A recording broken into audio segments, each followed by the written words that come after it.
very much.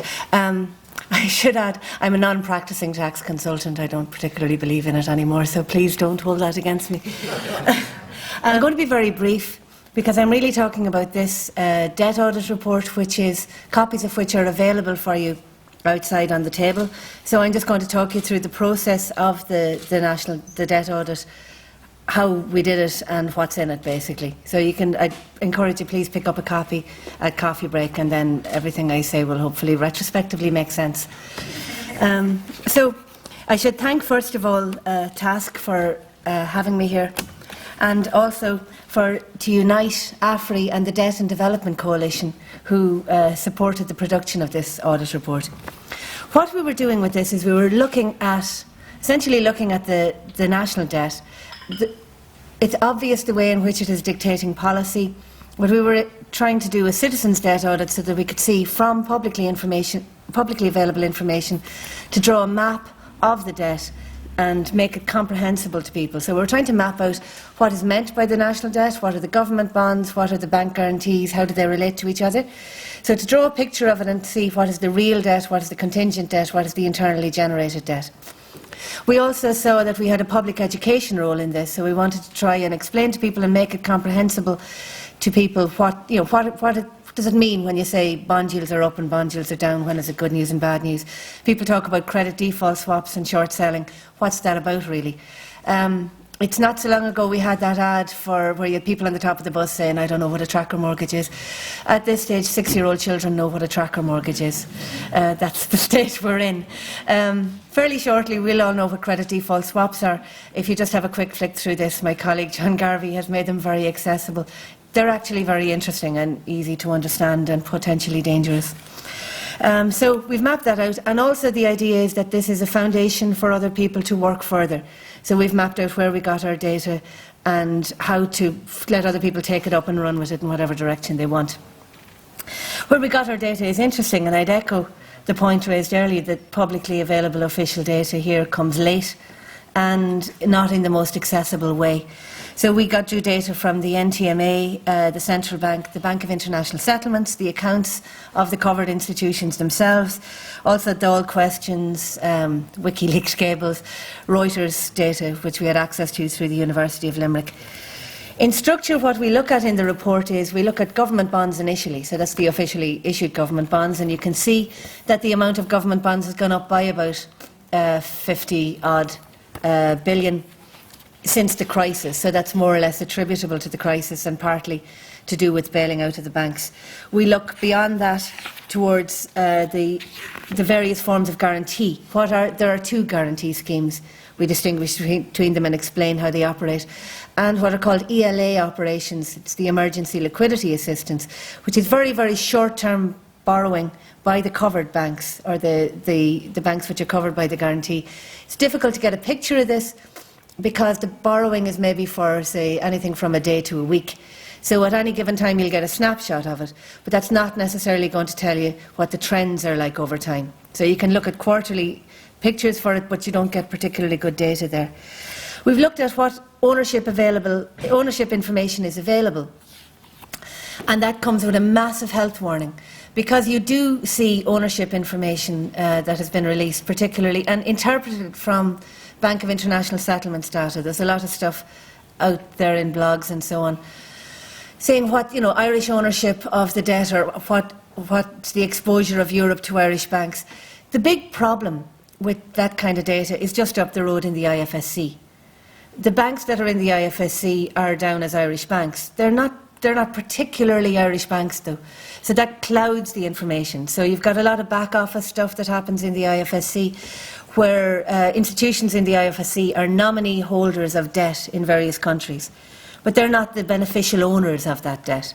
So when you look at Irish, non-Irish, Irish financial institution, non-Irish financial institution, the thing is clouded, possibly irretrievably, by the presence of the IFSC. So that kind of data isn't that particularly useful.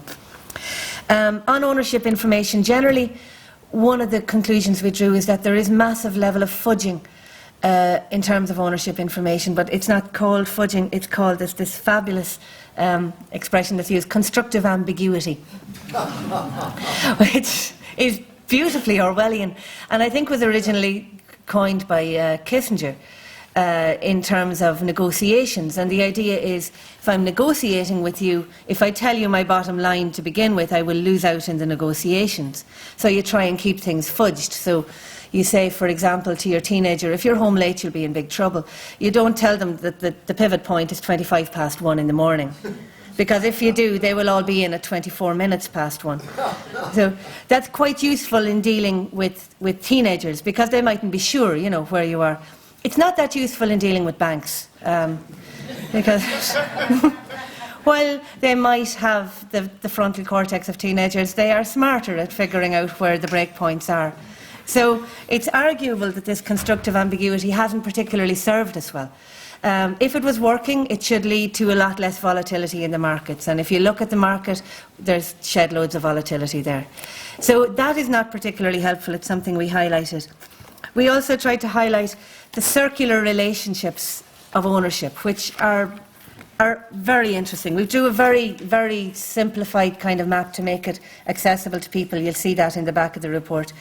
We have situations where, say, the government has bailed out the banks, but those particular banks also own government bonds, so they are both lenders and borrowers.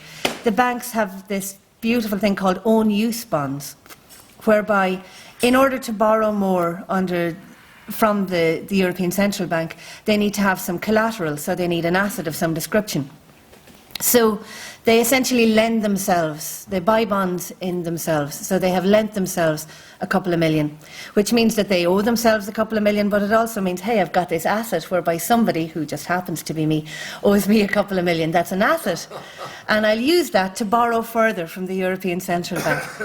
Which is kind of like the kind of thing that people used to do when it was hard to get a mortgage, where you would take the same amount of money and move it from one institution to the other, so you looked like you had a bank balance. But it's actually a further step, where you lend yourself €1 million and then use that lent €1 million to borrow a couple of billion. So we've mapped out some of those potentially confusing relationships, but this is an audit rather than...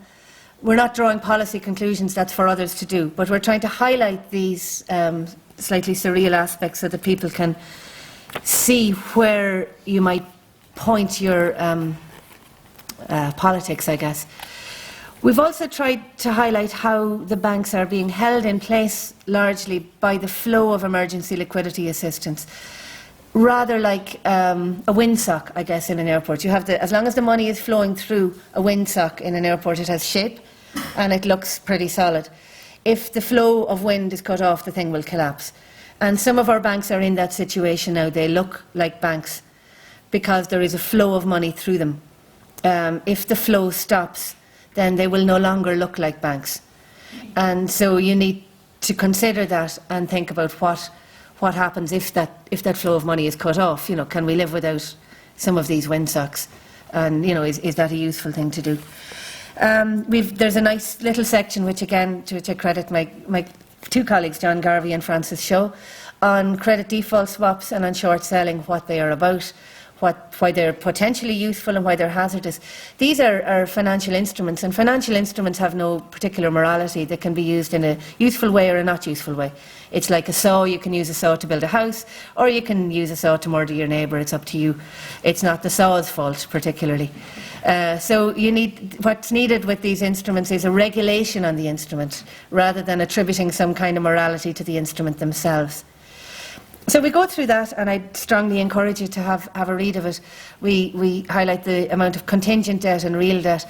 We plan to do, in about a month, a very brief 1 to 2 page update of the figures, just to bring it up to date, but that will be quite short. It'll be 1 or 2 pages, and that should hopefully be coming to a desk near you somewhere in about 6 to 8 weeks. So if you pick up a copy, please, and if you have any questions, drop me an email. Thank you. Bye.